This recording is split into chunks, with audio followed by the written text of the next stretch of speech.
أشهد أن لا إله إلا الله.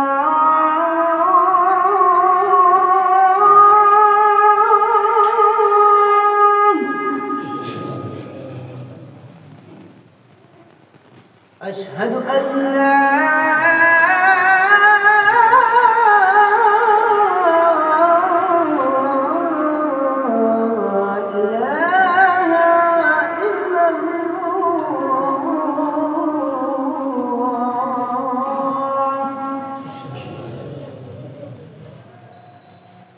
أشهد أن محمدًا رسول الله.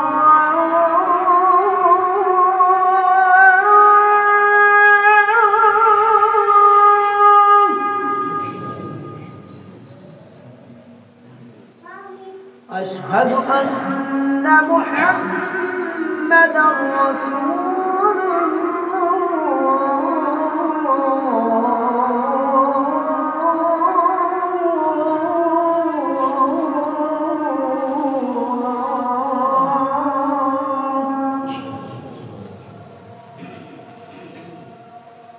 حي على الصلاة.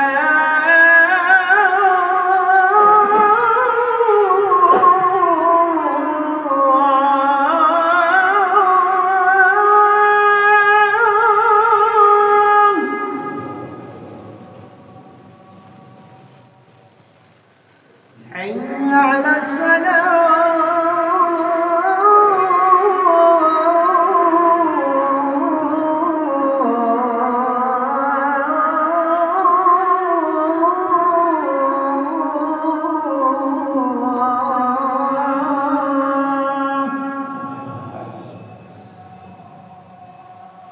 حي على الفلاح.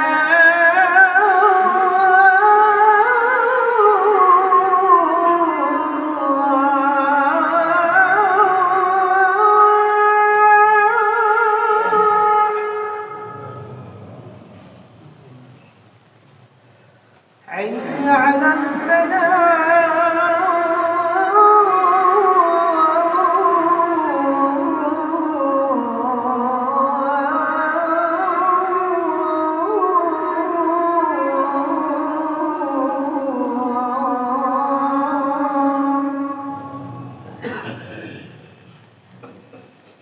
الله أكبر.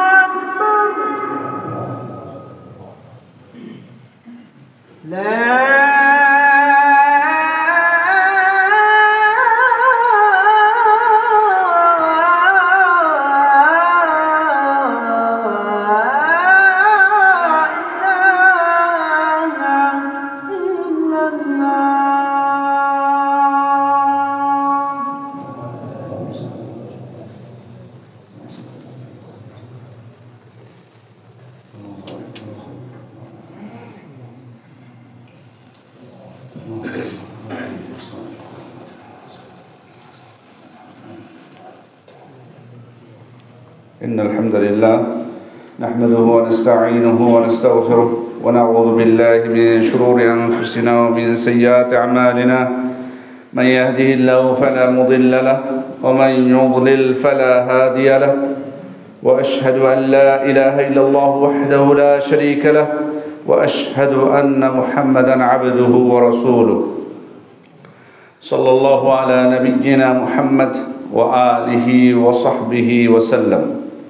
أما بعد فإن خير الحديث كتاب الله وخير الهدي هدي محمد صلى الله عليه وسلم وشر الأمور محدثاتها وكل محدثة بدعة وكل بدعة ضلالة وكل ضلالة في النار. يا أيها الذين آمنوا اتقوا الله حق تقاته ولا تموتن إلا وأنتم مسلمون. يا أيها الناس اتقوا ربكم الذي خلقكم من نفس واحدة وخلق منها زوجها وبث منهما رجالا كثيرا ونساء واتقوا الله الذي تساءلون به والأرحام إن الله كان عليكم رقيبا يا أيها الذين آمنوا اتقوا الله وقولوا قولا سديدا يصلح لكم أعمالكم ويغفر لكم ذنوبكم ومن يطع الله ورسوله فقد فاز فوزا عظيما যাবতীয় প্রশংসা আল্লাহ রাব্বুল আলামিনের জন্য। দরুদ ও সালাম বর্ষিত হোক আমাদের প্রিয় নবী, শ্রেষ্ঠ নবী, মহামানব মুহাম্মদুর রাসূলুল্লাহ সাল্লাল্লাহু আলাইহি ওয়াসাল্লামের উপর। আমাদের জীবন চলার পথে পারিবারিক এবং সামাজিক যে সমস্ত সমস্যার সম্মুখীন আমরা হই, তার মধ্যে অন্যতম একটা সমস্যা হচ্ছে, পারিবারিক একটি সমস্যা হচ্ছে পিতামাতার অবাধ্যতা। অথচ ইসলামী শরীয়ত পিতামাতার আনুগত্যের বিষয়ে অনেক গুরুত্ব আরোপ করেছে এবং এই বিধান শুধুমাত্র উম্মতে মুহাম্মদের জন্য খাস নয়, বরং পিতামাতার আনুগত্যের বিষয়টি অত্যন্ত গুরুত্বের সাথে পূর্ববর্তী উম্মতদের ক্ষেত্রেও বর্ণিত হয়েছে। যেমন আল্লাহ তাআলা বলছেন, ওয়াইজ আখাযনা মিসাকা বানি ইসরাঈলা লা তা'বুদুনা ইল্লাল্লাহ ওয়া বিল ওয়ালিদাইনি ইহসানা। আমি বনু ইসরাঈলদের থেকে অঙ্গীকার গ্রহণ করলাম যে তোমরা এক আল্লাহ ছাড়া অন্য কারো ইবাদত করবে না এবং পিতামাতার সাথে সদাচরণ করবে। এখানে বনু ইসরাঈলের কাছ থেকে আল্লাহ তাআলা অঙ্গীকার করেছিলেন পিতামাতার সাথে সদাচরণ করার। তার মানে পূর্ববর্তী উম্মতদের উপরেও পিতামাতার সাথে সদাচরণের বিষয়টি গুরুত্বের সাথে বিবেচিত হয়েছে। ইয়াহইয়া আলাইহিস সালামের ক্ষেত্রে আল্লাহ তাআলা বলছেন তার বৈশিষ্ট্য বর্ণনা করতে, যে ওয়াবাররাম বিওয়ালিদাইহি ওয়া লাম ইয়াকুন জাব্বারান আসিয়া। তিনি তার পিতামাতার অনুগত ছিলেন এবং তিনি তাদের অবাধ্য ছিলেন না, অহংকারী, উদ্ধত, অবাধ্য ছিলেন না তার পিতার। ঈসা আলাইহিস সালাম তার নিজের কথা বলতে যেয়ে বলছেন ওয়ালাম ইয়াজআলনি ওয়াজআল। ঈসা আলাইহিস সালাম তার নিজের কথা বলছেন ওয়াবাররাম বিওয়ালিদাতি ওয়ালাম ইয়াজআলনি জাব্বারান শাকিয়া। আল্লাহ তাআলা আমাকে আমার মায়ের অনুগত করেছেন এবং আমাকে তিনি অধ্যত, হতভাগা করেননি। শাকি শব্দটা অবাধ্য অর্থেও আসে, হতভাগা অর্থেও আসে। তার মানে যে অবাধ্য সেই হতভাগা। এখানে এক আয়াতে আমরা দেখলাম ইয়াহইয়া আলাইহিস সালামের বৈশিষ্ট্য বর্ণনা করতে, আল্লাহ তাআলা বললেন যে অবাধ্য না। আবার ঈসা আলাইহিস সালামের ক্ষেত্রে বলা হয়েছে হতভাগা করেননি তিনি আমাকে। তার মানে যেই পিতামাতার অবাধ্য হয় সেই আসলে হতভাগা। তাহলে এই আয়াতগুলো থেকে আমরা বুঝতে পারলাম যে এই বিধান পিতামাতার সাথে সদাচরণ এটি পূর্ববর্তী উম্মতদের ক্ষেত্রেও বর্ণিত হয়েছে। দ্বিতীয় বিষয় হচ্ছে আল্লাহ তাআলা তার ইবাদত করার জন্য আমাদেরকে সৃষ্টি করেছেন এই দুনিয়াতে, এবং তার ইবাদত করার পরের যে আদেশটা সেটাই হচ্ছে পিতামাতার সাথে সদাচরণের। এই জন্য আল্লাহ তাআলা বলছেন ওয়াকাদা রাব্বুকা আল্লা তা'বুদু ইল্লা ইয়্যাহু ওয়া বিল ওয়ালিদাইনি ইহসানা। আপনার রব আদেশ করছেন যে তোমরা তার ছাড়া অন্য কারো ইবাদত করবে না এবং পিতামাতার সাথে সদাচরণ করবে। তাহলে এখানে আল্লাহ তাআলার ইবাদতটা যে উদ্দেশ্যে আমাদেরকে সৃষ্টি করা হয়েছে সেটার পরে দ্বিতীয় যে আদেশটি আল্লাহ তাআলা আমাদেরকে করলেন সেটি হচ্ছে পিতামাতার সাথে সদাচরণ করা। এরপরে প্রথম শুকরিয়ার কথা যদি বলি, কৃতজ্ঞতার কথা যদি আমরা বলি, আমরা সর্বাগ্রে কৃতজ্ঞতা প্রকাশ করব আল্লাহ তাআলার। আল্লাহ তাআলার কৃতজ্ঞতার পরে মানুষের কৃতজ্ঞতাও পোষণ করতে বলা হয়েছে, কিন্তু পবিত্র কোরআনে আল্লাহ তাআলা তার কৃতজ্ঞতার প্রকাশের পরপরই পিতামাতার কৃতজ্ঞতা করার আদেশ করেছেন। আনিশকুর লি ওয়া লিওয়ালিদাইয়া, তোমরা আমার শুকরিয়া আদায় করো, আমার কৃতজ্ঞতা জ্ঞাপন করো এবং তোমার পিতামাতার কৃতজ্ঞতা জ্ঞাপন করো। তো এটাও আমাদেরকে আমাদের জীবন চলার পথে খেয়াল রাখতে হবে বিষয়টা। আল্লাহ তাআলার কৃতজ্ঞতা, তারপরে পিতামাতার কৃতজ্ঞতা। আমরা যখন সৌদি আরবে ওই থিসিসে অনেক সময় অনেক স্টুডেন্ট দেখতাম কৃতজ্ঞতা প্রকাশ করতে, যে আল্লাহ তাআলার কৃতজ্ঞতার পর অনেক সময় হয়তো সৌদি আরবের কৃতজ্ঞতা প্রকাশ করতো, অথবা ভার্সিটির কৃতজ্ঞতা প্রকাশ করতো, অথবা ওনার যে তত্ত্বাবধায়ক আছে তার কৃতজ্ঞতা প্রকাশ করতো। আমি দেখেছি অনেক মোনাকাশা বা ডিফেন্সে ওখানে যে এই জিনিসটা স্মরণ করাই দিতেন তারা, যে তুমি আল্লাহর কৃতজ্ঞতার পরে পিতামাতার কৃতজ্ঞতার কথা বলো না। আজকে এখানে তোমার পিতামাতার সহযোগিতা পাচ্ছ না, কিন্তু এই দুনিয়াতে তুমি যে এসেছো, আল্লাহ তাআলা তোমাকে এখানে সৃষ্টি করেছেন, মাধ্যম কিন্তু তোমার পিতামাতা, এবং তাদের প্রচেষ্টা আছে তোমার প্রতিপালনে। আজকে এই স্থানে এসছো কিভাবে? সুতরাং অবশ্যই আল্লাহ তাআলার আদেশ যে তার কৃতজ্ঞতার পর পিতামাতার কৃতজ্ঞতা আগে প্রকাশ করবা। সুতরাং অন্যদের কৃতজ্ঞতা আসবে পরে। তোমাকে যতই অর্থ দেখ, যতই কিছু সুযোগ সুবিধা দেখ, কিন্তু তাদের পরে, আগে পিতামাতা। সম্মানিত উপস্থিতি, এই জন্য দ্বিতীয় যে বিষয়টি কৃতজ্ঞতার ক্ষেত্রে আল্লাহ তাআলা আমাদেরকে আদেশ করেছেন পিতামাতার কৃতজ্ঞতা প্রকাশ করার জন্য। এরপরে জিহাদের মতো শ্রেষ্ঠ আমল ত্যাগ করেও পিতামাতার আনুগত্য বা তাদের সেবা করতে বলেছেন। আল্লাহ রাসূল সাল্লাল্লাহু আলাইহি ওয়াসাল্লামের কাছে একজন সাহাবী আসলেন, সহিহ বুখারীর বর্ণনা, আব্দুল্লাহ ইবনে আমর ইবনে আস, তিনি বলছেন আকবালা রাজুলুন ইলা নাবিয়্যিল্লাহ, এক ব্যক্তি আল্লাহ রাসূল সাল্লাল্লাহু আলাইহি ওয়াসাল্লামের কাছে আসলেন, এসে বললেন উবাইউকা আলাল হিজরাতি ওয়াল জিহাদ, আল্লাহ রাসূল আপনার কাছে জিহাদের জন্য এবং হিজরতের জন্য আমি বায়াত করতে চাই। আবতাগিল আজরা মিনাল্লাহ, আমি এর মাধ্যমে আল্লাহর কাছে প্রতিদান চাই। আমি জিহাদের জন্য, হিজরতের জন্য আপনার কাছে আমি শপথ করব, অঙ্গীকার করব, এর মাধ্যমে, এই জিহাদের মাধ্যমে, হিজরতের মাধ্যমে আমি আল্লাহর কাছে প্রতিদান আশা করি। তো আল্লাহ রাসূল সাল্লাল্লাহু আলাইহি ওয়াসাল্লাম তাকে জিজ্ঞেস করছেন ফাহাল মিন ওয়ালিদাইকা আহাদুন হাই, তোমার পিতামাতার কেউ কি বেঁচে আছে? তো উনি উত্তর দিলেন বাল কিলাহুমা, পিতামাতার একজন না, দুইজনই বেঁচে আছেন পিতামাতার। তখন আল্লাহ রাসূল সাল্লাল্লাহু আলাইহি ওয়াসাল্লাম তাকে বলছেন ফাতাবতাগিল আজরা মিনাল্লাহ, তুমি কি আল্লাহর কাছে আসলেই প্রতিদান চাও? তুমি তো বললা যে তুমি আল্লাহর কাছে প্রতিদান চাও, এই জন্য জিহাদের জন্য, হিজরতের জন্য বায়াত করতে চাচ্ছ, আসলে কি তুমি আল্লাহর কাছে প্রতিদান চাও? তিনি বললেন হ্যাঁ। তিনি বললেন ফারজি ইলা ওয়ালিদাইকা ফাআহসিন সুহবাতাহুমা, তুমি তোমার পিতামাতার কাছে ফিরে যাও, তাদের সাথে তুমি সদাচরণ করো, তাদের সেবায় তুমি নিয়োজিত থাকো, সুন্দরভাবে তাদের সেবা করো। তাহলে এখানে দেখুন জিহাদের মতো সর্বশ্রেষ্ঠ একটি আমল বাদ দিয়েও পিতামাতার সেবা করতে বললেন তাকে। এবং আল্লাহ তাআলার সন্তুষ্টি নির্ভর করে পিতামাতার সন্তুষ্টির উপর। রেদার রব ফি রেদাল ওয়ালিদ ওয়া সাখাতুর রব ফি সাখাতিল ওয়ালিদ, অর্থাৎ পিতার সন্তুষ্টিতেই আল্লাহর সন্তুষ্টি, পিতার অসন্তুষ্টিতে আল্লাহর অসন্তুষ্টি। সুতরাং পিতাকে অসন্তুষ্ট করে আমরা যদি মনে করি যে আল্লাহকে সন্তুষ্ট করবো, এটা ভুল বোঝা। তবে এখানে অবশ্যই একটি মাসালা চলে আসে যে পিতা যদি আবার বা পিতামাতা যদি কেউ ইসলাম বিরোধী কোনো কিছু আদেশ করেন, তাহলে কি আমি তাদেরকে ওই আদেশ পালন করে সন্তুষ্ট করব? না, তখন চলবে না। তখন অবশ্যই তাই বলে যে সাথে সাথে আমি রেগে যাব তাদের উপর, তাদের সাথে খারাপ আচরণ করব, সেটাও না। ভালোভাবে বুঝিয়ে বলবো যে আপনি যে জিনিসটা বলছেন এটা ইসলামী শরীয়ত সাপোর্ট করে না, আমি এই কাজের কোনো সহযোগিতা করতে পাচ্ছি না। সেখানে আপোষ করা যাবে না। লা তাআতা লিমাখলুকিন ফি মাসিয়াতিল খালিক, স্রষ্টার অবদ্ধতায় সৃষ্টির আনুগত্য চলে না। কিন্তু স্বাভাবিক অবস্থায় অবশ্যই খেয়াল রাখতে হবে যে পিতামাতা সন্তুষ্ট কিনা, কারণ তাদের সন্তুষ্টির উপর নির্ভর করছে রবের সন্তুষ্টি। এবং পিতামাতার সাথে সদাচরণের মাধ্যমে আল্লাহ তাআলা পাপ মোচন করে দেন। সুনানে তিরমিজির হাদিস, ইবনে ওমর রাদিয়াল্লাহু আনহু বলছেন যে এক ব্যক্তি আল্লাহ রাসূল সাল্লাল্লাহু আলাইহি ওয়াসাল্লামের কাছে আসলেন, এসে বললেন আযনাবতু যামবান কাবীরান ফাহাল্লি তাওবা, আল্লাহ রাসূল সাল্লাল্লাহু আলাইহি ওয়াসাল্লাম আমি তো অনেক বড় পাপ করে ফেলেছি, আমার কি তওবা আছে? তো আল্লাহ রাসূল সাল্লাল্লাহু আলাইহি ওয়াসাল্লাম তাকে বলছেন আলাকা ওয়ালিদান, তোমার কি পিতামাতা বেঁচে আছে? তো তিনি বললেন না। তিনি বললেন ফালাকা খালা, তোমার খালা বেঁচে আছে? তো বললেন জি আছে।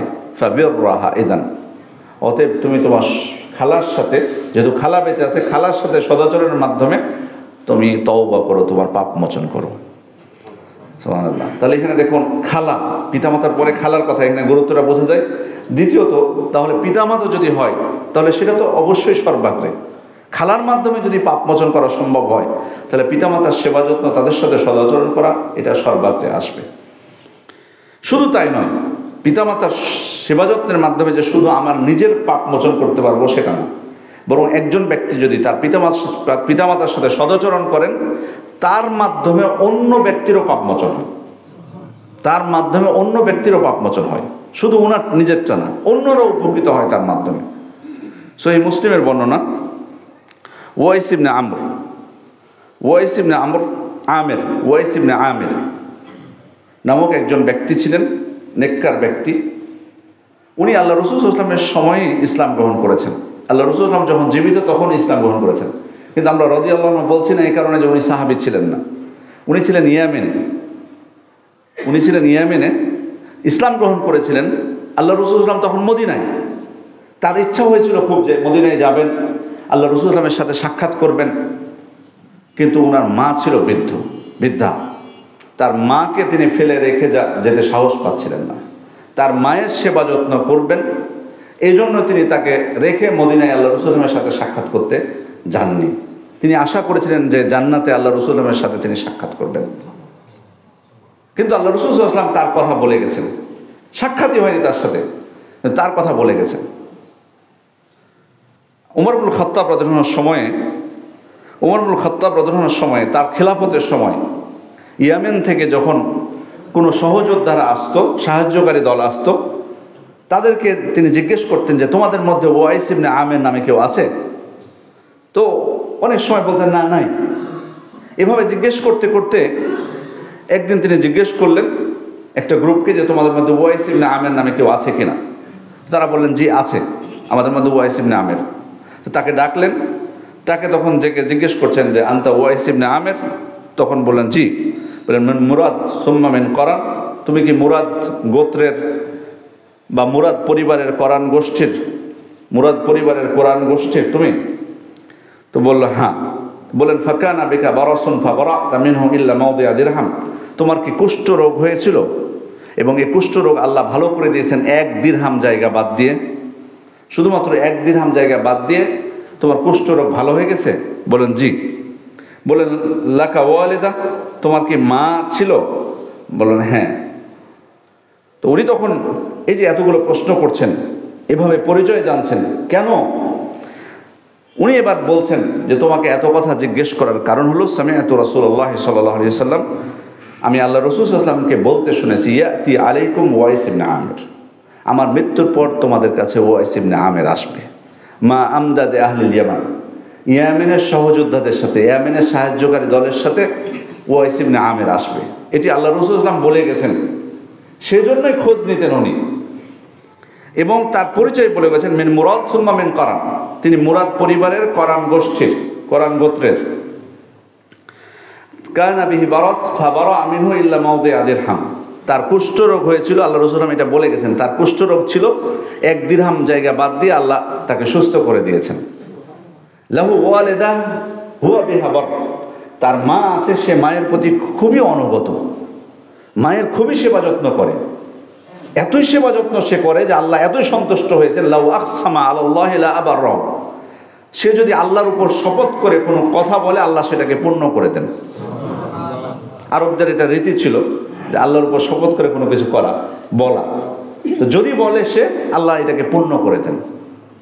ফাইন ইসতাতা'তা আন ইস্তাগফিরা লাক ফাফআল, ওমরকে লক্ষ্য করে আল্লাহ রাসূল বলেছেন বা সাহাবায়ে কেরামকে যে যদি পারো, ওয়াইস যখন আসবে, ওয়াইস ইবনে আমের, পারলে তোমার ক্ষমার জন্য তার কাছ থেকে দোয়া চেয়ে নিও।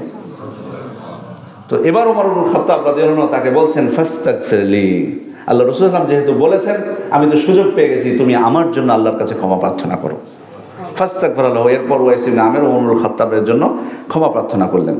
তো খেয়াল করে দেখুন এই বর্ণনা থেকে ওয়াইস ইবনে আমের কোথায় কি, সাহাবীও না একজন, অথচ এই মর্যাদা ওমর ইবনুল খাত্তাব, যিনি হচ্ছেন এই উম্মতের মধ্যে দ্বিতীয় সর্বশ্রেষ্ঠ ব্যক্তিদের একজন, জান্নাতের সুসংবাদপ্রাপ্ত ব্যক্তিদের একজন, আবু বকর রাদিয়াল্লাহু আনহুর পরেই যার মর্যাদা এই উম্মতের মধ্যে ওমর ইবনুল খাত্তাব, সেই ওমর ইবনুল খাত্তাব কত হাদিসে যে জান্নাতের সুসংবাদের কথা আছে তাকে উপদেশ দিয়েছেন ওয়াইস ইবনে আমিরের দোয়া নেওয়ার জন্য। শুধু কোন জিনিসটা তাকে এই মর্যাদায় নিয়ে গেছে? মায়ের প্রতি সেবা যত্ন। তাহলে এখানে দেখুন, এখান থেকে প্রমাণ পাচ্ছি যে শুধু কি ওয়াইস ইবনে আমের ক্ষমাপ্রাপ্ত হয়েছেন আল্লাহর কাছে, না তার দোয়ার মাধ্যমে অন্যরাও ক্ষমাপ্রাপ্ত হচ্ছে। সুবহানাল্লাহ। এই জন্য পিতামাতার সেবা যত্ন এটা অত্যন্ত গুরুত্বপূর্ণ একটা বিষয় এবং জান্নাতে প্রবেশের একটা মাধ্যম। আল্লাহ রাসূল সাল্লাল্লাহু আলাইহি ওয়াসাল্লাম বলছেন আল ওয়ালিদু আওসাতু আবওয়াবিল জান্নাহ, পিতা হচ্ছে জান্নাতের সর্বোত্তম দরজা। ফাইন শি'তা আদি যালিকাল বাব আও ইহফাযহু, সুতরাং তুমি চাইলে সে দরজা নষ্ট করে দিতে পারো, আর চাইলে তুমি এটা রক্ষা করতে পারো। পিতাই হচ্ছে সর্বোত্তম দরজা জান্নাতে প্রবেশের। মায়ের ক্ষেত্রেও আল্লাহ রাসূল সাল্লাল্লাহু আলাইহি ওয়াসাল্লাম বলেন ফালজামহা ফাইন্নাল জান্নাতা তাহতা রিজলাইহা, তুমি মায়ের সেবা যত্নে নিয়োজিত থাকো, কারণ তার 2 পায়ের নিচেই হচ্ছে জান্নাত। তাহলে পিতার ক্ষেত্রেও বর্ণিত হয়েছে, মায়ের ক্ষেত্রেও বর্ণিত হয়েছে। বিপরীতে যদি তাদের অবাধ্য হয় তাহলে জাহান্নামের কথা আছে। আল্লাহ রাসূল সাল্লাল্লাহু আলাইহি ওয়াসাল্লাম মেম্বারে উঠছিলেন, 3 বার আমিন বললেন। কেন আমিন বলেছিলেন সেটার ব্যাখ্যা দিয়েছেন যে জিবরিল 3টা দোয়া করেছিলেন, সে দোয়া যখন করেছেন তখন আমি আমিন বলেছি। তার মধ্যে একটা দোয়া ছিল মান আদরাকা ওয়ালিদাইহি আও আহাদাহুমা, যে ব্যক্তি তার পিতা মাতাকে পেল জীবিত অবস্থায় অথবা একজনকে পেল, ফাদ খালান না, এরপরও ফাদা খালান না, অতপর এরপরেও সে জাহান্নামে গেল, ফা আবাদাহুল্লাহ, আল্লাহ তাকে ধ্বংস করুন, আল্লাহ তাকে দূর করে দিন।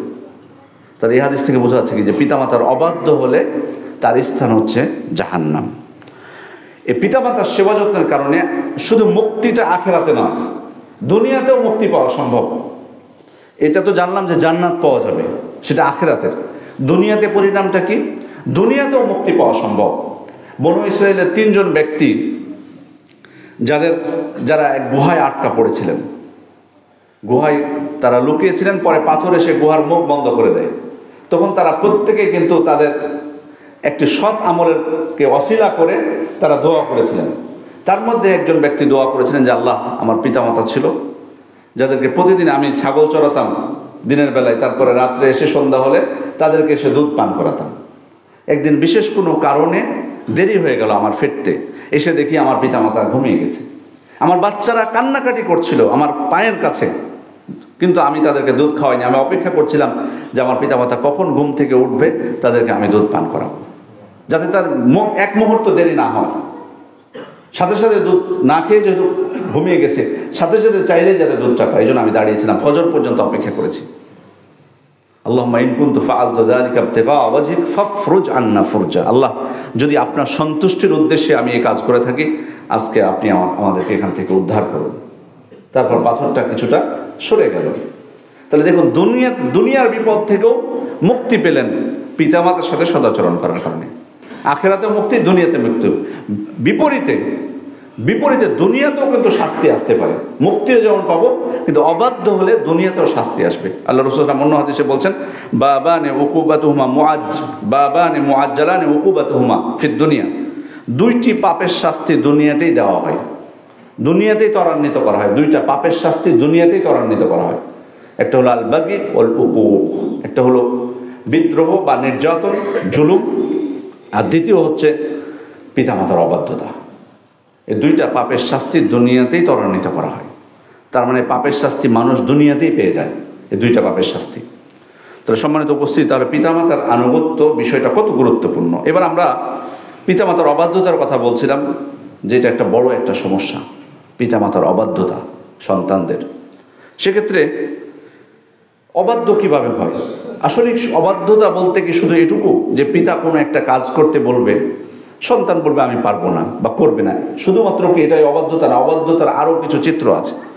অবাধ্যতার আরও কিছু চিত্র আছে যেগুলো সাধারণত ঘটে থাকে। তার কিছু চিত্র আপনাদেরকে বলি। প্রথমত হলো পিতামাতাকে যে কোনোভাবে কষ্ট দেওয়া, তাদেরকে চিন্তিত করে দেওয়া, সেটা কোনো কথার মাধ্যমে হোক অথবা কাজের মাধ্যমে হোক, যে কারণে তারা কান্নাকাটি পর্যন্ত করে।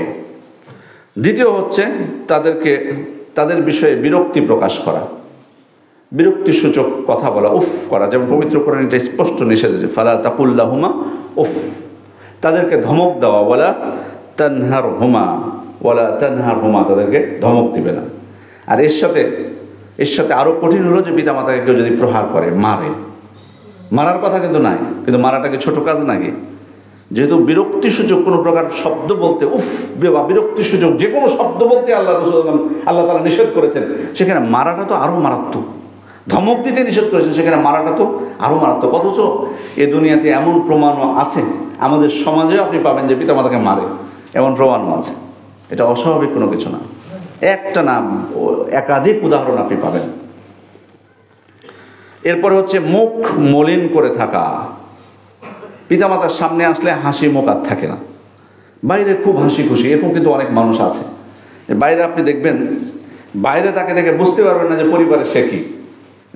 বাইরের মানুষ যদি জিজ্ঞেস করে ওই ছেলেটা কেমন, বলবে যে না খুব ফ্রি, তো মানে আমাদের সাথে খুব হাসি মুখে কথা বলে, সব কিছু করে। কিন্তু বাড়িতে কিন্তু আপনি যে দেখেন যে বাড়িতে কেমন, বাড়িতে যখন প্রবেশ করে তার চেহারা পরিবর্তন হয়ে যায়, মুখ মলিন হয়ে যায়, মুখে আর হাসি থাকে না তার।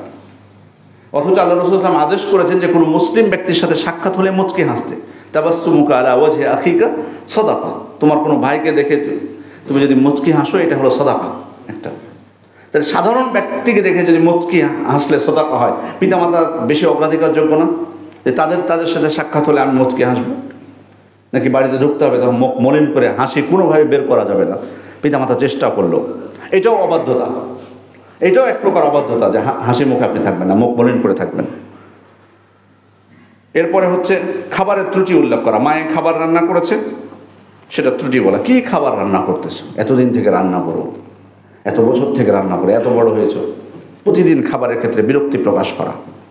এখানে দুইটা নিষেধ একত্রিত হয়। একটা হলো আদবের খেলাফ, শিষ্টাচারের অভাব। দুইটা হচ্ছে আল্লাহ রসুল সাল্লাল্লাহু আলাইহি ওয়াসাল্লামের আদেশ লঙ্ঘন। মা আবান নবী সাল্লাল্লাহু আলাইহি ওয়াসাল্লাম তো আমান কত, আল্লাহ রসুল সাল্লাম কখনো খাবারের ত্রুটি উল্লেখ করতেন না। ইনস্তাহাউ আকালাহু, ভালো লাগলে খেতেন, ওয়া ইনকারিহাউ তারাকাহু, ভালো না লাগলে তিনি খেতেন না।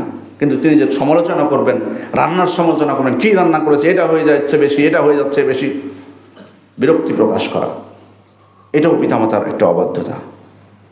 বাড়ির কাজে সহযোগিতা না করা, সেটা পিতাকে হোক, বিশেষ করে ছেলেদের প্রয়োজন হয় পিতার কাজে সহযোগিতা করার ক্ষেত্রে। অনেক সময় মায়েদের ক্ষেত্রে, মায়েদের কাজে সহযোগিতার জন্য প্রয়োজন হয় মেয়েদের। এটা অধিকাংশ বর্তমান মেয়েরা করতে চায় না, এটা করতে চায় না। মানে শুধু মানে মায়ের কাজে সহযোগিতা দূরের কথা, তার কাজ মাকে করে দিতে হয়। মায়ের কাজ তো মা করে, ওটা তো সুযোগ নাই। বরং ওনার কাজটা বড় হয়ে গেছে, তবুও ব্রাশ করিয়ে দিতে হয়, পোশাক পরিয়ে দিতে হয়, গোসল করে দিতে হয়, কত কিছু করতে হয়, কত কিছু চিত্র আছে। হয়তো যদি আপনি বলতে যান কোনো মেয়েকে, বলবে যে না আমার মা মাইন্ড করে না এগুলো বিষয়ে, করে না ঠিক, তুমি করতে বলো করিয়ে দিচ্ছে ঠিক, কিন্তু কষ্ট কিন্তু ঠিকই পায়। একটা মেয়ে বা দুইটা মেয়ে বা মেয়ের জন্য হয়তো কষ্টটা সহ্য করে নেয়, কিন্তু তুমি যদি সহযোগিতা করো অবশ্যই খুশি হবে। তুমি করে দেখো না খুশি হয় কিনা। তুমি মনে করছো আমার মা সমস্যা কোথায়, এটা অনেকে মনে করে কষ্ট পাচ্ছে, পাক মাই তো সব কিছুতে ম্যানেজ করে নেয়, সব কিছু সহ্য করে ফেলছে, কিন্তু এটা মনে করাটা উচিত না। তুমি করে দেখো সহযোগিতা, তোমার সুযোগ আছে, তোমার পড়াশোনা নেই, তোমার স্কুল নেই, ছুটির দিন, রমজান মাসে কষ্ট করতেছে তোমার মা ইফতার তৈরি করার জন্য জোহরের পর থেকে, গরমের দিনে, কেন একটু সহযোগিতা করা যায় না? বসে থেকে ফোন টিপতেছ, এমন বহু চিত্র আছে। এটাও এক প্রকার অবাধ্যতা, যে সুযোগ আছে কিন্তু মাকে সহযোগিতা করছে না। এরপরে হচ্ছে পিতামাতার সাথে কথা বলার সময় মুখ অন্যদিকে ঘুরিয়ে নেওয়া। অনেক সময় পিতা ডেকে কোনো কথা বলে বা মা ডেকে কোনো কথা বলছে, দেখবেন তাকাবে না, অন্যদিকে তাকিয়ে আছে। কেন তাকাতে হয় না? তাকে মনোযোগ দিয়ে শোনা যায় না, অন্যদিকে তাকিয়ে থাকা, এটাও এক প্রকার অবাধ্যতা। অথবা কথা পূর্ণ করতে না দেওয়া, কথার মধ্যে কথা বলা, এটা সব ক্ষেত্রে এটা বেয়াদবি। পিতামাতার ক্ষেত্রেও এটা আরও স্পেশাল বেয়াদবি। এরপরে হচ্ছে তাদের সাথে পরামর্শ না করা, মানে তাদের প্রতি ভ্রুক্ষেপ না করা, মূল্যায়ন না করা। বয়স্ক মানুষ, আগের যুগের মানুষ, কি বুঝে, বর্তমান পরিস্থিতি সম্পর্কে তেমন কোনো জ্ঞান নেই, এটা অনেকে মনে করে। এ ধরনের মানসিকতা অনেকের মধ্যে, এই জন্য নিজেই সব কিছু করে। কেন একটু বলা যায়, ঠিক আছে আপনি যেটা সিদ্ধান্ত নিয়েছেন ভালো কথা, আপনি নেন। আপনার পিতাকে সব কিছুতে আপনার বিরোধিতা করবে, বলেন, একবার মুখের কথা তো বলতে হয় যে আমি এটা করতে চিন্তা ভাবনা করেছি, এই ব্যবসাটা আমি করব, আপনি কি মনে করেন, বলে দেখেন না একবার। যদি বিরোধিতা করে আপনি বুঝাবেন যে না আমি এটা করতে চাচ্ছি, আমার মনে হয় না যে আপত্তি করবে খুব বেশি ক্ষেত্রে। কিন্তু না করাটা কেন আপনি অবমূল্যায়ন করছেন? কে বলেছে আপনাকে বুঝে না? অবশ্যই তার বয়স, অভিজ্ঞতার একটা মূল্য আছে। আপনাকে নিষেধ করছে, তা সেটাও একবার ভেবে দেখবেন কেন নিষেধ করছে। আপনি মনে করবেন না যে উনি আগের যুগের মানুষ তাই বোঝে না বর্তমান সমাজ সম্পর্কে, এটা মনে করি আমরা তাই। কিন্তু যথেষ্ট, হ্যাঁ, ওনাদেরও উচিত না যে ওনাদের বয়স হয়েছে বলে সব জানতা মনে করা, যে তারা সব কিছু মনে করবেন। তবে আমাদেরও অবমূল্যায়ন করাটা ঠিক না, বরং মূল্যায়ন করা উচিত। তবে এক্ষেত্রে বেশ কিছু মাসআলা চলে আসে, এগুলো প্রত্যেকটা ক্ষেত্রে মাসআলা আছে। বিবাহের ক্ষেত্রে অনেকে পরামর্শ করে না, কিন্তু পরামর্শ করা উচিত, তাদের সহযোগিতা নেওয়া উচিত। হ্যাঁ, যদি তারা বাধা হয়ে দাঁড়ায় যে আপনি এমন মেয়েকে বিয়ে করতে চাচ্ছেন যে যোগ্য, দিনদার, ভালো, কিন্তু তারা বিরোধিতা করছে সম্পদের কারণে, তারা চায় সম্পদ আর আপনি চান দিন, এমন পরিস্থিতি হলে সেটা ভিন্ন বিষয়। তবুও মানে সম্পর্ক খারাপ করে বিয়ে করা যাবে না, তাদেরকে ম্যানেজ করে করার চেষ্টা করতে হবে, এটাই আপনার ব্যক্তিত্বের পরিচয়। এরপর হচ্ছে পিতামাতার সামনে, অন্য ভাইদের সামনে বা স্ত্রীর সাথে ঝগড়া করা, এটাতে পিতামাতা কষ্ট পায়। ভাইদের সাথে সমস্যা সৃষ্টি করছেন পিতামাতার সামনে, এটাতে কিন্তু তারা কষ্ট পায়, এগুলো করাটা উচিত না। এরপরে হচ্ছে পিতামাতাকে দোষারোপ করা, নিজে ব্যর্থ হলে, পরীক্ষায় ফেল করেছে, দোষারোপ করলো পিতামাতাকে, আমার পিতা প্রাইভেট দেয়নি, অথবা আমার পিতা অমুক কাজে ব্যস্ত করে রেখেছিল, অথবা এটা করেছে, ওইটা করেছে, বাড়িতে পড়ার পরিবেশ ছিল না, অনেক কিছু। অথবা ব্যবসার ক্ষেত্রে হোক, যে কোনো কাজে নিজে ব্যর্থ হলে পিতামাতাকে দায়ী করা, পিতামাতাকে গালি দেওয়া, লানত করা, এটা তো স্পষ্ট হাদিসে নিষেধ আছে, মিনাল কাবায়ের শাতমুর রাজুল ওয়ালিদাইহি, কাবিরা গুনাহ হলো যে একজন ব্যক্তি তার পিতামাতাকে গালি দেবে। তাহলে রসুল ইসলামকে সাহাবায়ে কেরাম আশ্চর্য হয়ে জিজ্ঞেস করছেন, ওয়াহাল ইয়াশতুমু রাজুলু ওয়ালিদাইহি, আল্লাহ রসুল মানুষ কি পিতামাতাকে গালি দিতে পারে? এটা সম্ভব? তখন আল্লাহ রসুল ইসলাম বোঝাচ্ছেন যে কীভাবে গালি দেওয়া হয়। বলছেন ইয়াসুব্বু আবার রাজুল ফায়াসুব্বুহু, একজন ব্যক্তি আরেকজনের পিতাকে গালি দেয়, তখন ওই ব্যক্তিও তার পিতাকে গালি দেয়। এভাবে এটা নিজেকেই সে নিজের পিতাকে গালি দেওয়ার ব্যবস্থা করলো। আপনি আরেকজনের পিতাকে গালি দিয়েছেন, তখন তো সে থামবে না, সহ্য করবে না, তো আপনার পিতাকে গালি দেবে। এভাবে নিজের পিতাকে গালি দেয়। একটা জিনিস খেয়াল করে দেখুন যে আল্লাহ রসুল সাল্লাল্লাহু আলাইহি ওয়াসাল্লামের যুগে সাহাবায়ে কেরাম আশ্চর্য হয়েছেন যে পিতামাতাকে মানুষ গালি দিতে পারে, লানত করতে পারে। আবার আল্লাহ রসুল সাল্লাল্লাহু আলাইহি ওয়াসাল্লামের উত্তরটাও যদি একটু খেয়াল করে, উনি গালি দেওয়াটা বোঝাচ্ছেন কিভাবে, যে আসলে ডাইরেক্ট গালি দেয় না, দেয় হচ্ছে আরেকজনের পিতাকে, নিজের পিতামাতাকে না। আরেকজনের পিতামাতাকে গালি দেয়, তখন ওই ব্যক্তি তার পিতামাতাকে গালি দেয়, এভাবে বোঝাচ্ছেন। কিন্তু বর্তমান যুগে আপনি ডাইরেক্ট গালি দেওয়ার বহুত উদাহরণ আছে। এগুলো এত পেঁচানোর কোনো প্রয়োজনই নাই। বর্তমান যুগে ডাইরেক্ট গালি দেয়, লানত করে, এরকম বহু উদাহরণ আছে। সম্মানিত উপস্থিতি, এরপরে হচ্ছে যে বাড়িতে পিতামাতার সামনে হারাম কার্যকলাপ করা, যেমন ধূমপান করা, সালাতের সময় ঘুমিয়ে থাকা, এগুলো তো অবশ্যই আল্লাহর অবাধ্যতা, এতে কোনো সন্দেহ নেই।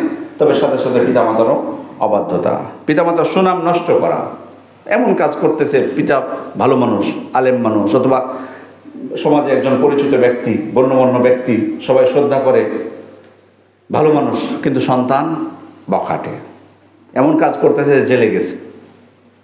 আপনি তো নিজের ক্ষতি করছেন, এর সাথে কিন্তু আপনি পিতামাতারও কিন্তু আপনার সুনাম ক্ষুণ্ণ করছেন। এটাও কিন্তু তাদের অবাধ্যতার চিত্র, অথবা তাদেরকে মানে খুব খারাপ লজ্জাজনক পরিস্থিতির মধ্যে ফেলা। স্কুলে গেছে বা মাদ্রাসায় গেছে, সেখানে কিছু অঘটন ঘটিয়ে দিচ্ছে, ডেকে পাঠাচ্ছে, প্রিন্সিপাল ডেকে পাঠাচ্ছে পিতাকে যে আপনি একটু দেখা করবেন আমার সাথে, বা মাকে ডেকে পাঠাচ্ছে, অভিভাবককে ডেকে পাঠাচ্ছে। এগুলো কিন্তু তাদেরকে লজ্জার মধ্যে ফেলে দেওয়া, এটাও একটা অবাধ্যতা। আপনি তো অপরাধ করছেন, আপনার অপরাধের দায়ভার আপনার উপর আছে, কিন্তু পিতামাতাকে এই যে এইগুলো, তাদেরকে লজ্জা পায় না তারা। সন্তান যদি অপরাধ করে তাহলে স্কুল থেকে ডেকে পাঠাবে, মাদ্রাসা থেকে, লজ্জা পায় না তারা? অবশ্যই কষ্ট পায়। এটা খুবই কষ্টদায়ক, লজ্জাজনক তাদের জন্য। এটাও পিতামাতার অবাধ্যতার একটা চিত্র।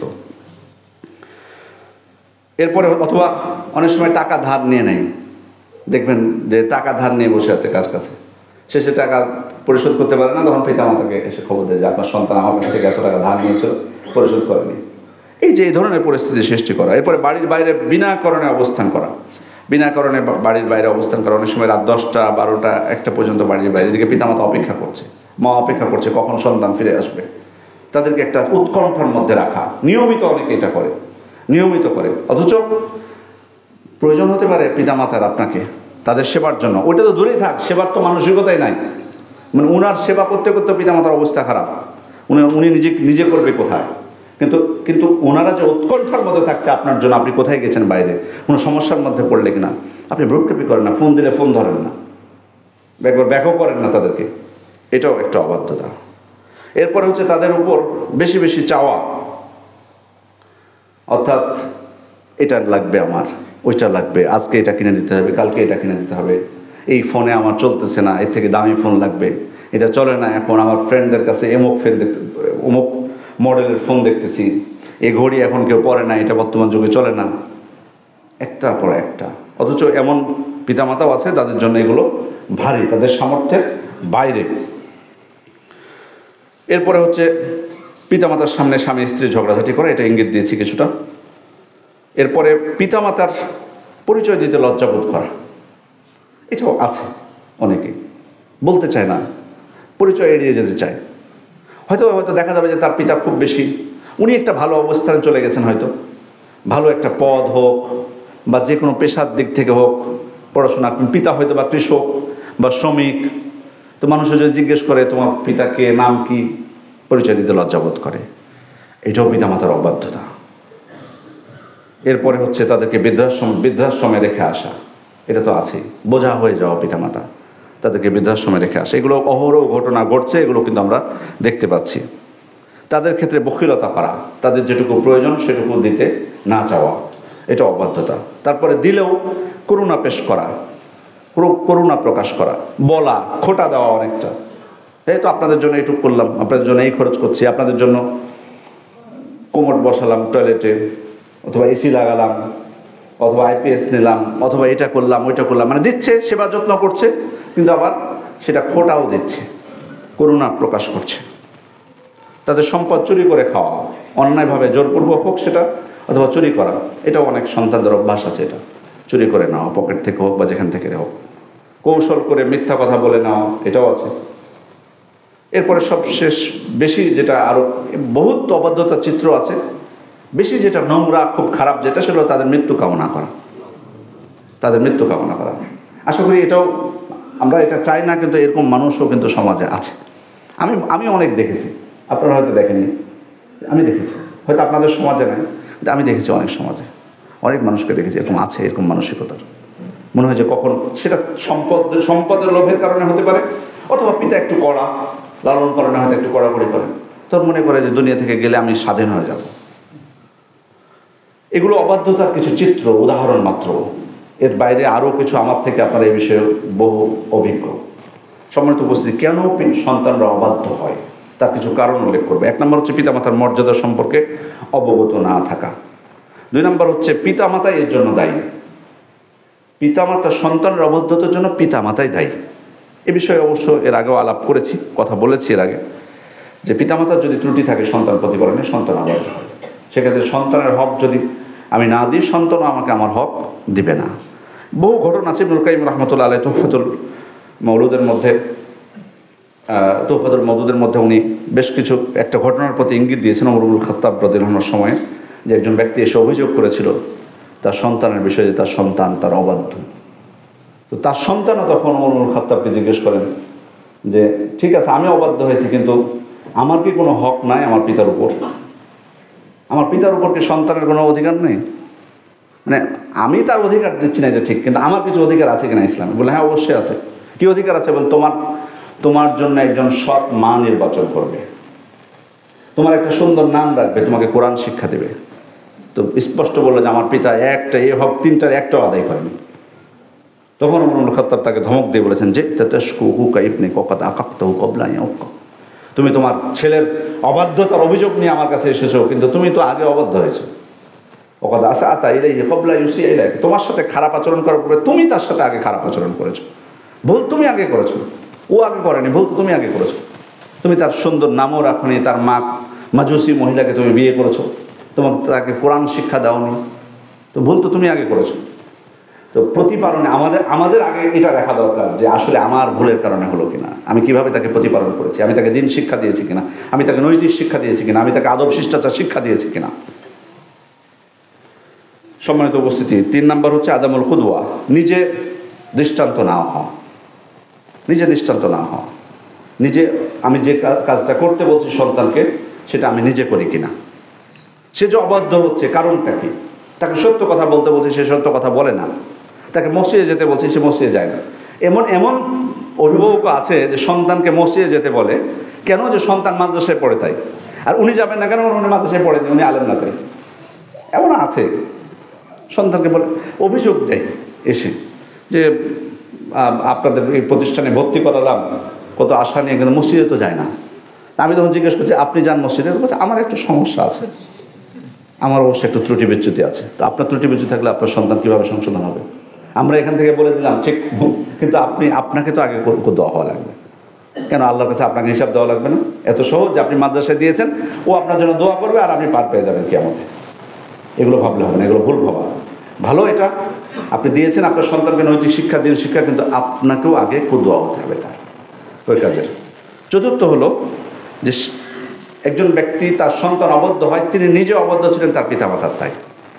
আল জাযাউ মিন জিনসিল আমাল, যেমন কর্ম তেমন ফল। নিজে উনি অবদ্ধ ছিলেন তার পিতার, সে কারণে সন্তানও তার অবদ্ধ হয়েছে। এটা হওয়ার সম্ভাবনায় বেশি থাকে।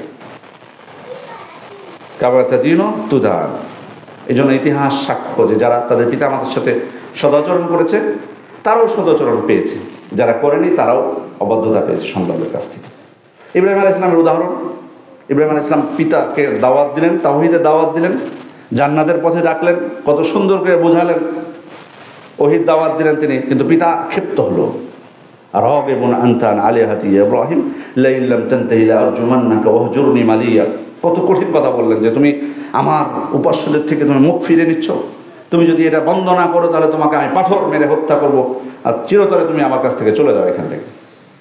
ইব্রাহিম আলাইহিস সালাম রাগ করেছিলেন যে আমি ভালো কথা বলতে আসলাম আপনাকে আর আপনি আমার উপর রাগ করলেন, যান আপনি মরেন, যা হবে হবে বলেছিলেন না। উনি বলেছিলেন কি, সালামুন আলাইকা সাআস্তাগফিরু লাকা রাব্বি ইন্নাহু কানা বি হাফিযা। আপনার উপর সালাম রইল, আপনার জন্য আমি আল্লাহর কাছে ক্ষমা প্রার্থনা করব, তিনি আমার প্রতি খুবই দয়াশীল যত্নশীল। এই যে পিতার সাথে সদাচরণ, কাফের হওয়া সত্ত্বেও, মুশরিক হওয়া সত্ত্বেও প্রতিদানও পেয়েছেন। পুত্রকে যখন বলেছেন ইয়া বুনাইয়া ইন্নী আরা ফিল মানামি আন্নী আযবাহুকা ফানজুর মাযা তারা, আমি স্বপ্নে দেখেছি যে আমি তোমাকে জবাই করছি, তোমার মতামত কি? কি সন্তান রেগে গেছে? না, বলেছে যে ইয়া আবাতি ইফআল মা তু'মার সাতাজিদুনি ইনশাআল্লাহু মিনাস সাবিরিন। আপনাকে যা আদেশ করা হয়েছে আল্লাহর পক্ষ থেকে সেটা আপনি করুন, আপনি আমাকে ধৈর্যশীলদের অন্তর্ভুক্ত করবেন। তিনি নিজে যেমন পিতার সাথে সদাচরণ করেছেন, সন্তানের কাছ থেকেও অনুরূপটা পেয়েছেন। বিপরীত অনেক উদাহরণ আছে, আমি সেদিকে যাচ্ছি না। এরপর হচ্ছে সন্তানদের মধ্যে ন্যায় বিচার করা। ন্যায় বিচার করা সন্তানদের মধ্যে, এটাও গুরুত্বপূর্ণ একটা কারণ। অনেক সময় সন্তানরা অবাধ্য হয় পিতামাতা ন্যায় বিচার না করলে। মানে একজন সন্তানের দিকে ঝুঁকে গেছে, তাকে অনেক সুযোগ সুবিধা দিচ্ছে, এটা দিচ্ছে ওইটা দিচ্ছে, তো অন্যরা তো ক্ষিপ্ত হবে। আপনি সুযোগ সুবিধা দেবেন একদিকে, একজনকে ভালোবাসবেন, যত্ন নেবেন একজনের, আর সদাচরণ চাইবেন সবার, তখন তো হবে না, সে তো ক্ষিপ্ত হবে। ওয়াত্তাকুল্লাহ ওয়া'দিলু বাইনা আওলাদিকুম, তোমরা আল্লাহকে ভয় করো এবং সন্তানদের মধ্যে তোমরা ন্যায় বিচার করো। এরপরে হচ্ছে ভালো কাজে উৎসাহ না দেওয়া। ভালো কাজ যদি করে সন্তানরা উৎসাহ দেবেন, চুপ থাকবেন না, মুখ বন্ধ করে থাকবেন না, ভালো কথা বলবেন, তাদেরকে উৎসাহ দেবেন। উৎসাহ বলতে আপনার মুখের কথাটা অনেক সময় উৎসাহ, আপনার শুকরিয়া কৃতজ্ঞতা জ্ঞাপনটা অনেক সময় উৎসাহ হতে হবে। শুধুমাত্র যে তাকে চকলেট কিনে দিতে হবে বা এটা কিনে দিতে হবে, ওইটা কিনে দিতে হবে, মোবাইল কিনে দিতে হবে, এটা না। মুখ দিয়ে বলাটাও কিন্তু এক প্রকার উৎসাহ, শুকরিয়া আদায় করা, কৃতজ্ঞতা জ্ঞাপন করা সন্তানের। ভালো কিছু করেছে, ভালো ফলাফল করেছে অথবা ভালো আচরণ করেছে বাইরে, দোয়া করে দেবেন একটু তার জন্য, উৎসাহ দিবেন আরও, যে ভবিষ্যতে আরও করবা, যেভাবে হোক। আপনি দেখবেন আপনার সন্তান কোন জিনিসটাতে বেশি উৎসাহ বোধ করে। সবাই কিন্তু একরকম না, বিভিন্ন পার্থক্য আছে বাচ্চাদের ক্ষেত্রে। সবাই যদি একই নিয়ম ফলো করে তাহলে সমস্যা। সেক্ষেত্রে তাদের প্রতি কৃতজ্ঞতা জ্ঞাপন করা, এটাও তাদেরকে সদাচরণে আরো উৎসাহিত করবে। এরপর হচ্ছে অনেক সময় স্ত্রীর খারাপ আচরণ, স্ত্রীর খারাপ আচরণের কারণেও সন্তানরা অবাধ্য হয়। অর্থাৎ স্ত্রী স্বামীর সাথে খারাপ আচরণ করে, স্বামীকে ধমক দেয়, সন্তানও কিন্তু পিতার প্রতি যে একটা, সাধারণত পিতার প্রতি যে একটা তার আশঙ্কা থাকে, ভয় থাকে, শ্রদ্ধাবোধ থাকে, এটা কিন্তু হারিয়ে যাবে যখন তার মাকে দেখবে যে তার পিতাকে কিছু গণনায় করছে কিনা। তখন কিন্তু তার মধ্যেও কিন্তু এই ধরনের বিষয় চলে আসবে, তখন দুইজনকে অবজ্ঞা করা শুরু করবে। এজন্য স্বামীর প্রতি আনুগত্য তো মহিলাদের থাকতে হবে, যেহেতু আল্লাহ তাআলা ফরজ করেছেন, সাথে সন্তানদের বিষয়টাও দেখা দরকার। যে আপনি আপনার সন্তানের সামনে আপনার হাজব্যান্ডকে থ্রেট করতেছেন, তাকে কড়া কথা বলতেছেন, তো আপনার সন্তান অবাধ্য হবে এক সময়, তার পিতাকে কিছুই মনে করবেন এক সময়। এভাবে সে বেয়াদব হবে আস্তে আস্তে। এরপরে অসৎ সঙ্গ, এটাও কারণ হতে পারে। একটা ছেলে অসৎ সঙ্গীকে গ্রহণ করেছে তার জীবনে, সে কারণে তার সঙ্গীদেরকে যেমন দেখে পিতামাতার সাথে যে ব্যবহার করতে, সেও তখন একরকম হয়ে গেছে। তিনি যদি ভালো সঙ্গী গ্রহণ করত, যারা তাদের পিতামাতাকে শ্রদ্ধা করে, তাহলে সেও তখন এটা দেখে শিখত, তার পিতামাতাকে শ্রদ্ধা করত। এই হলো কিছু মৌলিক কারণ। এই কারণগুলো যদি আমরা সমাধান করতে পারি, উদ্ঘাটন করতে পারি, সেগুলো সমাধান করতে পারি, তাহলে আমাদের সন্তানদের কাছ থেকে আমরা আনুগত্য পাব, তাদের কাছ থেকে আমরা সদাচরণ আশা করতে পারবো। এবার কিছু জীবিত অবস্থায় পিতামাতা যখন জীবিত থাকবে, তখন তো অবশ্যই তাদের সাথে সদাচরণ করব, তাদের আনুগত্য করব। তারা মারা গেলে তাদের প্রতি আমাদের করণীয় কী, সেটাও আমরা জানার চেষ্টা করবো। এক নম্বর হচ্ছে তাদের জন্য আন্তরিকভাবে দোয়া করা। নূহ আলাইহিস সালাম দোয়া করেছেন, রব্বিক ফিরলি ওয়ালি ওয়ালিদাইয়া, হে আল্লাহ আপনি আমাকে ক্ষমা করুন, আমার পিতা মাতাকে ক্ষমা করুন। ইব্রাহিম আলাইহিস সালাম দোয়া করেন, রব্বানা ফিরলি ওয়ালি ওয়ালিদাইয়া ওয়ালিল মুমিনিনা ইয়াওমা ইয়াকুমুল হিসাব, হে আল্লাহ আপনি আমাকে ক্ষমা করুন, আমার পিতা মাতাকে ক্ষমা করুন এবং মুমিনদেরকে, সমস্ত মুমিনদেরকে আপনি ক্ষমা করুন যেদিন হিসাব নেওয়া হবে। এছাড়া আমরা হাদিস জানি যে মাতাল ইনসান ওয়াইনকাতা আনহু আমালু, মানুষ মারা গেলে তার সব আমলের পথ বন্ধ হয়ে যায়, ইল্লা মিন সালাস, তিনটা ব্যতীত। তার মধ্যে একটা হচ্ছে আওয়ালাদিন সালেহ ইয়াদউ লাহু, সৎ সন্তান যে তার পিতামাতার জন্য দোয়া করে। আর অন্য হাদিসেও এসছে যে জান্নাতে একজন ব্যক্তির মর্যাদা বাড়িয়ে দেওয়া হবে, তখন ওই ব্যক্তি আশ্চর্য হয়ে বলবে, ইয়া রব্বি আন্না লি হাদি, হে আমার রব, এটা কিভাবে সম্ভব হলো? অর্থাৎ আমি আমার যতটুকু আমল করেছি সে অনুযায়ীতে এত মর্যাদা পাওয়ার কথা না, আমার মর্যাদা বাড়লো কি করে আমার মৃত্যুর পর? তখন আল্লাহ তাআলা বলবেন, বিস্তিগফারে ওয়ালাদিকা লাক, তোমার সন্তানের দোয়ার কারণে। সেজন্য আমরা পিতামাতার জন্য দোয়া করব। একটি দোয়া আল্লাহ তাআলা শিখিয়ে দিয়েছেন, রব্বের হামহুমা কামা রব্বায়ানি সগীরা। এছাড়া যাবতীয় দোয়াগুলো আমরা করব। এরপরে দ্বিতীয় হচ্ছে তাদের পক্ষ থেকে সদাকা করা, তাদের পক্ষ থেকে সদাকা করা। সেটা সদাকা জারিয়াও হতে পারে, যেটার নেকি চলমান থাকবে, সাধারণ সদাকাও হতে পারে। সহিহ বুখারী মুসলিমের বর্ণনা, সাদ ইবনে উবাদা রাদিয়াল্লাহু আনহু তিনি আল্লাহ রাসূল সাল্লাল্লাহু আলাইহি ওয়াসাল্লামের কাছে এসে বললেন, ইয়া রাসূলুল্লাহ ইন্না উম্মি তুফিয়াত ওয়া আনা গায়িবুন আনহা। আল্লাহ রাসূল, আমার মা মারা গেছেন কিন্তু আমি অনুপস্থিত ছিলাম। আয়ানফাউ শাইউন ইন তাসাদ্দাকতু বিহি আনহা, আমি যদি এখন তার পক্ষ থেকে কিছু দান করি এটা কি তার কোনো উপকারে আসবে? তখন আল্লাহ রাসূল বললেন, হ্যাঁ, তুমি দান করলে এটা তার উপকারে আসবে। তখন তিনি বললেন, ফাইন্নী উশহিদুকা আন্না হায়াতিয়াল মিখরাফ সাদাকাতুন আলাইহা, অর্থাৎ আমি আপনাকে কথা দিচ্ছি, প্রতিজ্ঞা করছি যে আমার মিখরাফের যে বাগানটি এটি আমার মায়ের জন্য সদাকা করে দিলাম।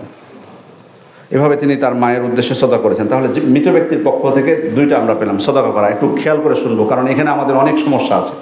আমরা এমন কিছু করি যেটা কাজে লাগবে না, আবার যেটা কাজে লাগবে সেটা করতে চায় না, হাজার কথা বলে। এই যে দেখুন, দোয়ার কথা প্রথমে এসেছে, এবং ওলামা ইকরাম কিন্তু গুরুত্বের সাথে বলেছেন যে এই দোয়াটা সব থেকে, অনেকে টাকা পয়সা আছে যেন দোয়াকে গুরুত্ব দেয় না। ওলামা ইকরাম বলছেন দোয়াটা অত্যন্ত গুরুত্বপূর্ণ বিষয়, সব থেকে গুরুত্বপূর্ণ বিষয় হচ্ছে এটা। এই জন্য যে আপনাকে কবরের কাছে যাওয়া লাগবে সেটা না, আপনি যে কোনো স্থান থেকে পিতামাতার জন্য দোয়া করবেন, যে কোনো অবস্থাতে। দ্বিতীয় হচ্ছে সদাকা। তৃতীয় হচ্ছে পিতার যারা বন্ধু আছে, বন্ধুবান্ধব, তার মৃত্যুর পর তাদের সাথে ভালো আচরণ করা। ইবনে ওমর রাদিয়াল্লাহু আনহু, সহিহ মুসলিমের বর্ণনা, তিনি একদিন যাচ্ছিলেন এক সফরে। তো তার একটা গাধা ছিল, উটের পিঠে আরোহণ করতেন, কিন্তু মাঝে মধ্যে গাধার পিঠে আরোহণ করতেন বিশ্রামের জন্য। তো এক ব্যক্তিকে তিনি দেখতে পেলেন। তো দেখে উনি জিজ্ঞেস করছেন যে, তুমি অমুকের পুত্র অমুক না?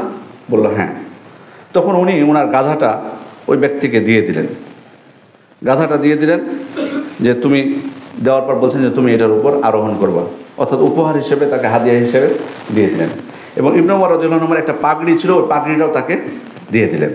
তখন ইবনে ওমর রাদিয়াল্লাহু আনহুকে জিজ্ঞেস করছেন তার সাথীরা, তারা বলছেন, গফরাল্লাহু লাকা, আল্লাহ আপনাকে ক্ষমা করুন। আতাইতা হাযাল আরাবি হিমারান কুনতা তারাওহু আলাইহি ওয়া ইমামাতান কুনতা তাশুদ্দু বিহা রাসা, আপনি আপনার প্রিয় এই গাধাটা, যেটার উপর আপনি বিশ্রাম নিতেন মাঝে মধ্যে, এটা তাকে দিয়ে দিলেন এভাবে।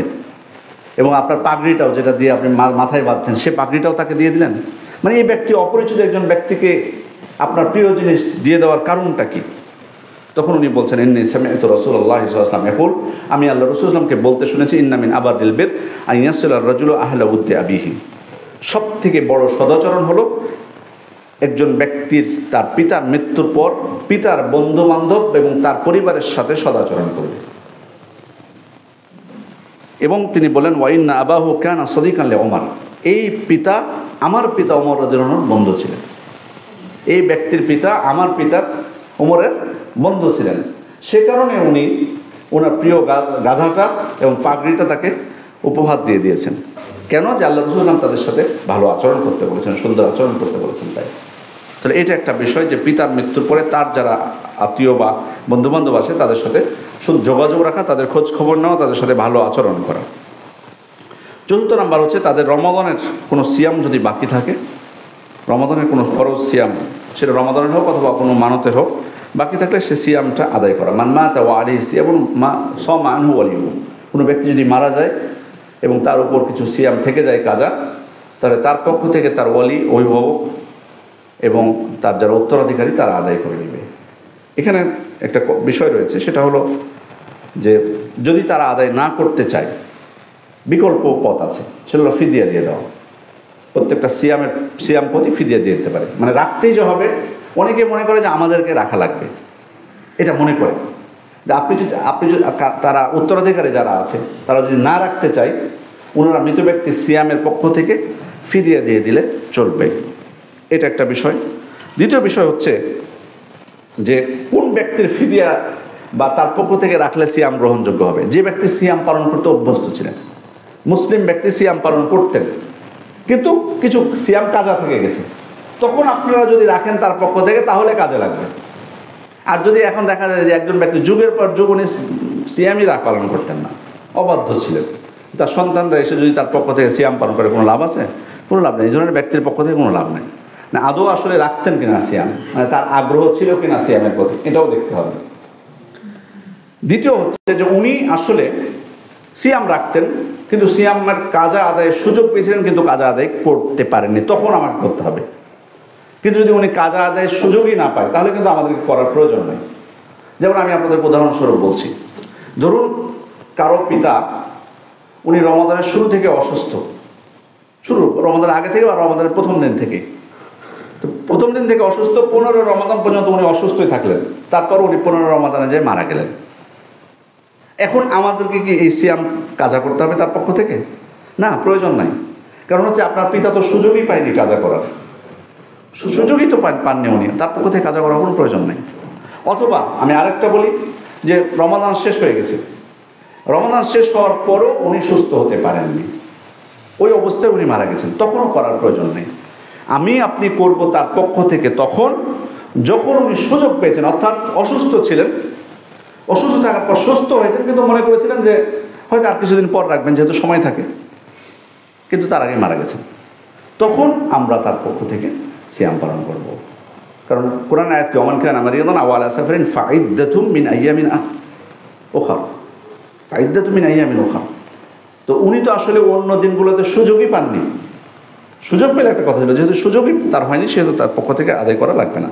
এরপরে হচ্ছে যে যদি হজ না করে থাকেন, তার পক্ষ থেকে হজ উমরা করা, হুজ্জা আনাবিকা ওয়া আতামিন, আল্লাহ রাসূল অনুমতি দিয়েছেন তোমার পিতার পক্ষ থেকে হজ করতে পারো এবং উমরা করতে পারো। এই হজের বিষয়টাও আসবে একইভাবে সিয়ামের বিষয়ে, যেমন বললাম যে ওই ব্যক্তির আগ্রহ ছিল, হজ করার ইচ্ছা ছিল, কিন্তু উনি যেতে পারেননি যে কারণে, বা পরবর্তীতে যেতেন, ইচ্ছা ছিল, ওই ব্যক্তির পক্ষ থেকে করবেন। কিন্তু কোনো ব্যক্তি যদি অবাধ্য হয়, অর্থাৎ হজের ফরজকে স্বীকারই করে না যে ওনার যাওয়া দরকার আছে, তো ওই ব্যক্তির পক্ষ থেকে আপনি আদায় করে কী লাভ?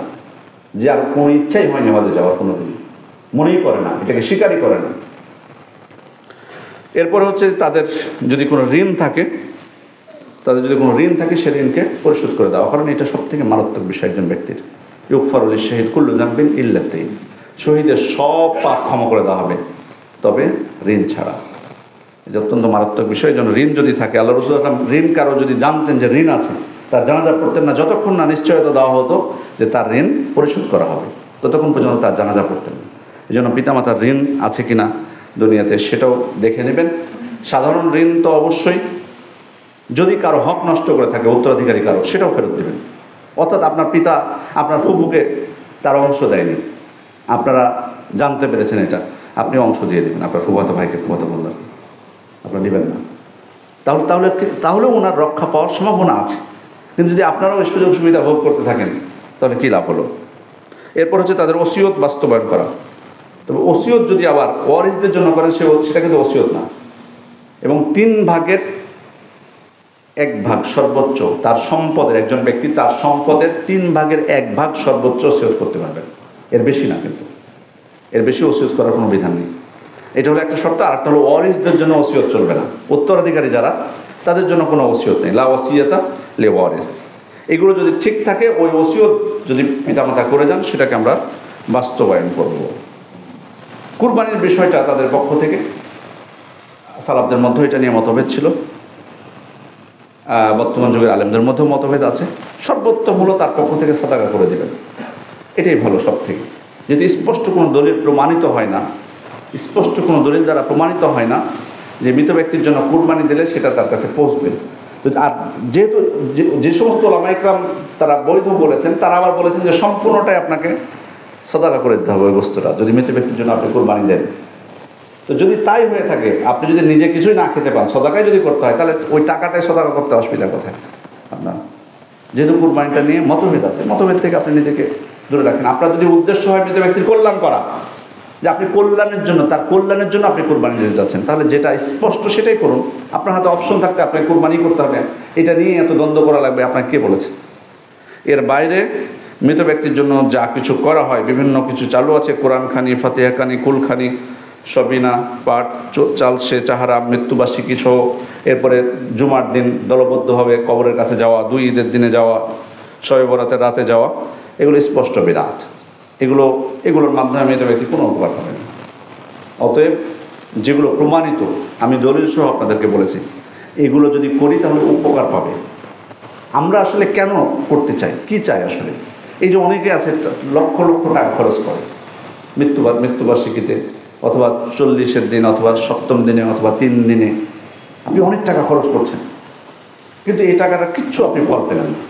অথচ ওই টাকার একটা অংশ যদি আপনি দান করতেন, সাধারণ দান যদি আপনি এই মসজিদে এসে করতেন, বা কোনো মাদ্রাসায়, বা যেখানে কোন দরিদ্র মানুষ করতেন, তাহলে কিন্তু আপনার পিতা নিশ্চিত উপকৃত হতেন, যেহেতু আল্লাহ রাসূল ওয়াদা দিয়েছেন। কিন্তু আপনি যেটা করছেন সেটা প্রমাণিত না। এত টাকা খরচ করেন, লাভ কী হলো? তাহলে যেটা লাভবান হবে, যেটাতে আমি দেবেন, সেটাই তো করা উচিত। আমি কিসের জন্য করছি এত টাকা খরচ? 5 লক্ষ টাকা, 6 লক্ষ টাকা, লক্ষ লক্ষ টাকা খরচ করছি কিসের জন্য? তার উপকারের জন্যই তো, নাকি আমার খাওয়ার জন্য, মানুষকে সন্তুষ্ট করার জন্য, যে কিছু বিরিয়ানি খেলো, গোস্ত ভাত পেলো কিছু, এটা কি উদ্দেশ্য? নাকি মৃত ব্যক্তির কল্যাণ করা উদ্দেশ্য? যদি মৃত ব্যক্তির কল্যাণ করার উদ্দেশ্য হয়, তাহলে অনুরোধ করব যে বাস্তবে যদি কল্যাণ চান, তাহলে যেটা নিশ্চিতভাবে শরীয়তে প্রমাণিত যে এইটা করলে মৃত ব্যক্তির উপকার হবে, সেটাই আপনি করুন। আপনি করছেন, আপনি দোয়া করুন। আপনি বলবেন আপনার দোয়া কবুল হয় না, দোয়া কবুল হওয়ার জন্য সৎ সন্তান হওয়া লাগবে। সৎ হন আপনি, যেহেতু আপনি চাচ্ছেন আপনার পিতামাতার কল্যাণ, আপনাকে সৎ হতে হবে। আপনি দান করুন, তারপরে তো যেগুলো করণীয় আছে, হজ উমরা সহ আরও কিছু বললাম, সুযোগ আছে, সেগুলো করুন। কিন্তু আপনি যে জিনিসটা প্রমাণিত না, সেটা কেন করতে যাবেন? সেটার মধ্যে কেন যাবেন আপনি? এবং সেটার জন্য আবার লক্ষ লক্ষ টাকা, অনেক টাকা খরচ করতেছেন, কোনো প্রয়োজন নাই করা। এই জন্য আমরা দেখুন, একজন ব্যক্তি মারা গেলে তার সব আমলের পথ খোলা থাকে না, যে আপনি যে কোনো আমল করলেই হবে, তার পক্ষ থেকে আপনি সালাত করবেন, সব কিছু করবেন, খোলা থাকে না। একজন ব্যক্তি যদি মারা গেলে সব কিছু যদি তার সাথে করা যেত, তাহলে তো সব কিছুই তার জন্য সহজ হয়ে যেত। কিন্তু বলা হয়েছে কি, যে তার সব আমলের পথ বন্ধ হয়ে যায়। লাইসা লিল ইনসানি ইল্লা মা সাআ, মানুষ যেটা প্রচেষ্টা করে সেটারই ফল পায়। মানে মারা গেলে তার আর কোনো প্রচেষ্টা শেষ সেখানে, শুধুমাত্র যে বিষয়গুলো খোলা রাখা হয়েছে সেটাই। বাদবাকি এই জন্য ইচ্ছা মতো সব কিছু করলে যে গ্রহণযোগ্য হয়ে যাবে সেটা না। ওই জন্য আসুন আমরা সতর্ক হই, যেগুলো শরীয়ত কর্তৃক প্রমাণিত সেগুলোই করি মৃত ব্যক্তিদের জন্য, যদি আমি সেটা তার জন্য কল্যাণ চাই। আর যদি দুনিয়াবি কোনো আমার স্বার্থ থাকে, তাহলে তো সেটা বলার অপেক্ষা রাখে। আল্লাহ তাআলার কাছে দোয়া করি আমরা যাতে জীবিত অবস্থায় আমাদের পিতামাতার যখন জীবিত থাকবে, তখন যেন তাদের হক আদায় করতে পারি, তাদের সাথে সদাচরণ করতে পারি। তাদের মৃত্যুর পরে আমরা যাতে তাদের যে হকগুলো আছে, তাদের যে করণীয়গুলো আছে, সেগুলো যাতে আমরা করতে পারি। তাদের অবাধ্য হওয়া থেকে আল্লাহ যেন আমাদেরকে হেফাজত করেন। আমিন। বারাকাল্লাহু লানা ওয়া লাকুম ফিল কুরআনিল মাজিদ ওয়া নাফা'নি ওয়া ইয়্যাকুম বিমা ফীহি ওয়া বিসুন্নাতিল মুস্তাফা মিনাল আয়াতি ওয়া যিকরিল হাকীম। আকুলু মা তাসমাউন ওয়া আস্তাগফিরুল্লাহ লি ওয়া লাকুম ওয়া লিজামিল মুসলিমিনা মিন কুল্লি যামবিন ফাস্তাগফিরুহু ওয়া তুবু ইলাইহি ইন্নাহু হুয়াত তাওয়াবুর রাহিম।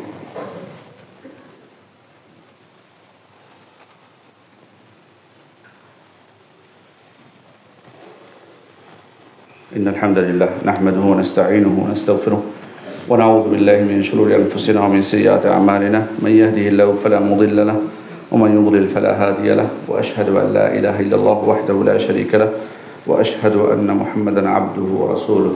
أما بعد। সম্মানিত মুসল্লিবৃন্দ, প্রথম বিষয়ে আমার আলোচনার মধ্যে 2টা বিষয়ের প্রতি ইঙ্গিত দিই। পিতামাতার পক্ষ থেকে দান করার কথা বলেছি, তার মধ্যে আমি আপনাদের প্রতি দৃষ্টি আকর্ষণ করব বিশেষ করে এই প্রতিষ্ঠানের জন্য, মসজিদ এবং মাদ্রাসা কমপ্লেক্স। এই প্রতিষ্ঠানও কিন্তু আপনাদের দানের জন্য অপেক্ষমান, প্রয়োজন, বিশেষ করে সম্প্রসারণের জন্য। আপনারা জানেন, একাধিকবার আপনাদেরকে বলা হয়েছে, প্রতি জুমায় আপনাদেরকে স্মরণ করে দেওয়া হয়। আপনাদেরকে আমি আবারও স্মরণ করে দিচ্ছি যে অবশিষ্ট যে অংশ আছে, সেটা কাজে আমরা সবাই শরিক হই, অংশগ্রহণ করি। এটা কারো একক দায়িত্ব নয়, এই প্রতিষ্ঠানগুলো কারো একক নয়। আমরা যাতে মনে না করি যে দিদার ভাই সব কিছু করবে, কেন ওনার নেকির প্রয়োজন, আমার আপনার নেকির প্রয়োজন নেই, সবারই আমাদের প্রয়োজন আছে। সুতরাং এটা যেহেতু আমাদের একটা মুক্তির অন্যতম একটা উপায়, আসুন আমরা সহযোগিতা করি প্রতিষ্ঠানকে আন্তরিকভাবে। বিশেষ করে দান বাক্সগুলো এড়িয়ে যাবেন না। প্রকাশ্য আপনি দান করতে পারেন, গোপনেও দান করতে পারেন। সালাতের পরে আমরা অনেক সময় তাড়াহুড়া করে অনেকেই চলে যাই। কমপক্ষে যেটুকু আমার সাধ্য আছে সেটুকু আমরা অংশগ্রহণ করার চেষ্টা করবো দান বাক্সগুলোতে। আর এই প্রতিষ্ঠানের কথা আপনাদেরকে স্মরণ করে দিচ্ছি। প্রতিষ্ঠানে আপনাদের বাচ্চাদেরকে ভর্তি করাবেন, এখানে ছেলে মেয়ে উভয়ের জন্য সুযোগ আছে। আপনারা যারা আশপাশে আছেন তারা এটা একটা সুবর্ণ সুযোগ, এই সুযোগ যাতে আমরা হাতছাড়া না করি। আপনারা এই প্রতিষ্ঠানকে সহযোগিতা করবেন, পরামর্শ দিবেন কিভাবে উন্নতি করা যায়, এবং আপনাদের বাচ্চাদেরকে এখানে দিবেন, ভর্তি করাবেন। ভর্তি চলমান এবং চলমান থাকবে, আপনারা এই সুযোগটুকু গ্রহণ করবেন।